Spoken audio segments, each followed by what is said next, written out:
Assalomu alaykum va rahmatullohi va barakatuh. Qadar haqida muxtasar siylanmani 7-darsligini boshlaymiz.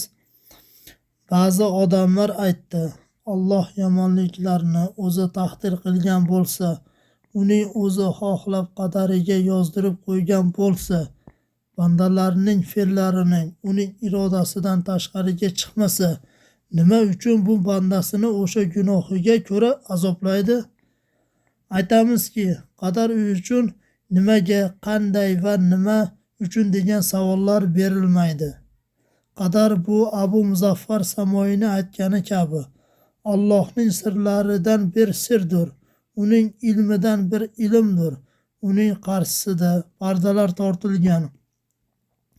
Uning ilmini bashariyat aqlidan to'sib qo'ygan. Bundagi hikmatni o'zidan boshqasi bilmaydi. Bizning yo'limiz esa biz uchun chegaralangan narsaga to'xtashligimiz, uning orqasiga o'tmasligimizdir. Chunki Alloh taolo buning ilmidan na mursal payg'ambarlarni va na muqarrab farishtalarni voqif qildi.